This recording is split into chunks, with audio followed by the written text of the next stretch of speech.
কলকাতা শহরের বাসিন্দা নিশ্চিত করে অনেক বড় বড় দুর্গাপুজো আমরা উপভোগ করি, বিশাল লড়াই আমরা উপভোগ করি। তা সত্ত্বেও আমি বলবো অন্তত নপাড়া দাদাভাই সঙ্গে বিজয় দিয়ে সেই চমক আমি নিশ্চিত যে এবারে দুর্গাপুজো 2025 অঞ্জনদার হাত ধরে বিগত প্রত্যেক বছরের দুর্গাপুজোকে ছাপিয়ে যাবে আপনাদের এই নপাড়া দাদাভাই সঙ্গে দুর্গাপুজো।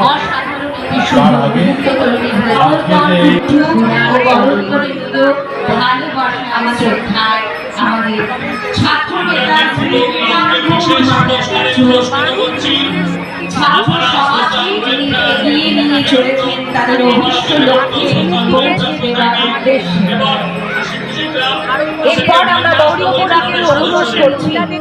এবং নপাড়া দাদাভাইয়ের সঙ্গে পুজোর কথা যেমন চিরাগদা বললো, এটা এমন একটা পুজো যে আগে আমি প্রত্যেকবার পুজো এসে এই কথাটা বলি, আগে যখন আমরা ছোটবেলায় প্যান্ডেল হপিং করতে বেরোতাম তখন সেই অর্থে রয়েছে 50টি ক্লাবের মধ্যে 2টি ক্লাব সারা বছর তাদের সামাজিক ক্রিয়াকলাপের জন্য আমরা তাদের হাতে 10,000 আমরা যারা কলকাতা শহরের বাসিন্দা নিশ্চিত করে অনেক বড় বড় দুর্গাপুজো আমরা উপভোগ করি, ফিমেল লড়াই আমরা উপভোগ করি, কিন্তু তা সত্ত্বেও তখন সেই সমস্ত কথাবার্তাগুলো শুনে বড় খারাপ লাগে।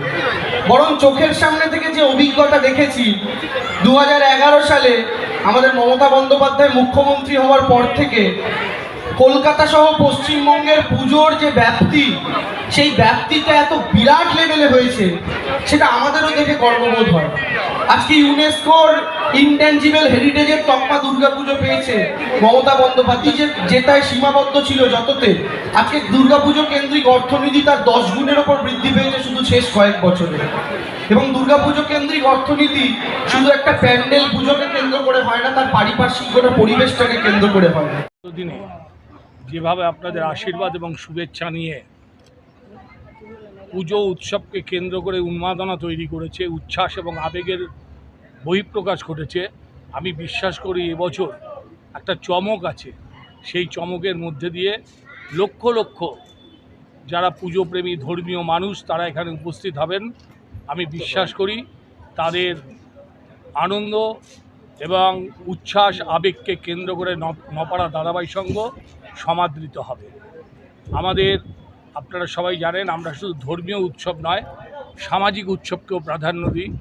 আজকে এই খুঁটি পুজোর উৎসব থেকে আমরা স্থানীয় দুটো স্কুলকে কম্পিউটার দিয়েছি, ডেস্কটপ এবং প্রিন্টার সহ। তীর্থ ভারতী প্রাইমারি স্কুল এবং forward colony GSF primary school, এবং প্রত্যেকটি স্টুডেন্টকে আমরা স্কুল ব্যাগ দিয়েছি। আমাদের নপাড়ার ছোট বড় 50টা ক্লাবকে সঙ্গে নিয়ে এই পুজোটা করি।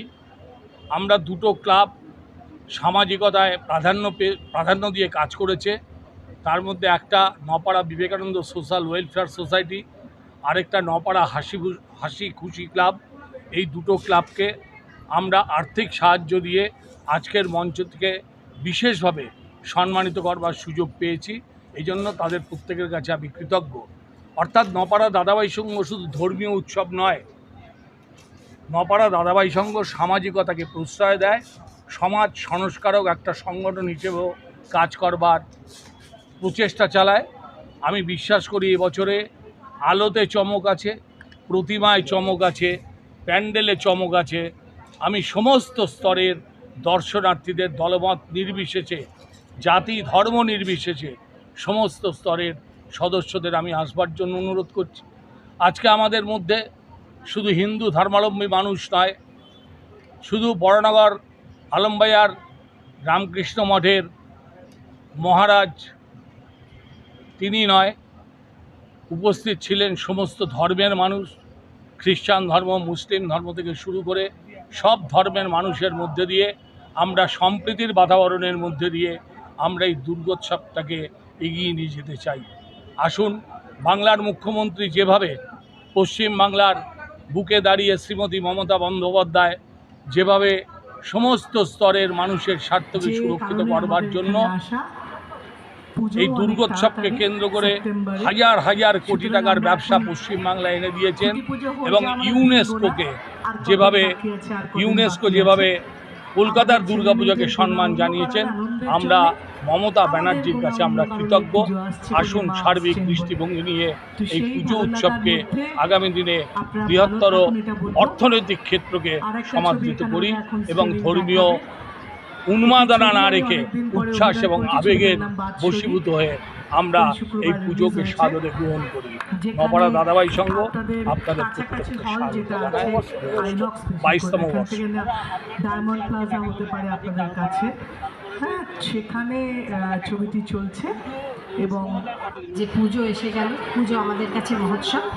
আজকে যে এইখানে আমি বলে দিলাম চমক আছে অনুষ্ঠান হচ্ছে, তার জন্য আমাদের পশ্চিম বাংলার অঞ্জন পাল মহাশয়কে বাংলা চলচ্চিত্র জগতের আজকে এই প্রায় মঞ্চে সব এসে বিশিষ্ট অভিনেতা অভিনেত্রীরা এসেছেন, সঙ্গে দেখা হলো, সাহিত্যিকের বছরও সঙ্গে আসবেন। দেখা হলো, দেব সোহম থেকে শুরু করে তারা পর্যায়ক্রমে 3বার 4বার এসেছেন। হোসেনজিৎ এসছেন, আমাদের সকলে অতীনদা রয়েছে, শুভশ্রী এসছেন, সবাই ঝুমমালিয়া যারা এখানে এসছেন, উপস্থিত আছেন। আমি সকলের নাম মিমি নিচ্ছি আলাদা করে, আমরা চক্রবর্তী খুঁটি এসছেন, পুজোটায় যাব এখন। আমাদের আমি সবাইকে ধন্যবাদ জ্ঞাপন করছি। সুধা চন্দন এবং আপনারা সর্বভারতীয় সবাই চলচ্চিত্র আশীর্বাদ করুন। অভিনেত্রী, নপাড়া দাদাভাই সংঘ তিনি আবরণ উন্মোচন করেছেন প্রত্যেক প্রতিবার। বছরের ন্যায় যেমন বড় শত্রুঘ্ন হয়ে সিনহা উঠেছে, এসছেন, তেমন যেন আরো বড় আমাদের হয়ে উঠুক এর পুজো। বিনোদ কামলি এসছেন, বিখ্যাত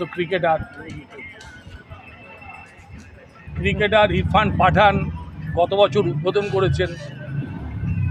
এরকম বহু সমস্ত সম্প্রদায়ের মানুষ আমাদের এই পুজোতে সামিল হয়েছে। গর্বের কথা, ইউনেস্কোর কাছে নপাড়া দাদাভাইয়ের সঙ্গে নাম পৌঁছে গেছে, কী বলবেন? নপাড়া দাদাভাইয়ের সঙ্গে নপাড়া দাদাভাই সংঘ বিশ্বের বুকে সমাদৃত হয়েছে, শুধু উত্তর শহরতলি বা কলকাতা নয়। তার কারণ 2022 সালে সিলিকনের প্রতিমাকে নিয়ে ঝাড়খণ্ড এবং বিহারের প্রথম শ্রেণীর দৈনিক পত্রিকায় ছবি সহ সেটা প্রকাশিত হয়েছিল। বাংলাদেশ থেকে আরম্ভ করে ইন্দোনেশিয়া থেকে শুরু করে সমস্ত জায়গায় ফেসবুকে ভাইরাল হয়েছিল। এটা চন্দ্র বোস আন্তর্জাতিক বিমানবন্দরে 2022 সালের সিলিকনের প্রতিমা স্থায়ীভাবে প্রদর্শিত হচ্ছে। এটা আমাদের অহংকার, এটা আমাদের গর্ব। নমস্কার। Thank you.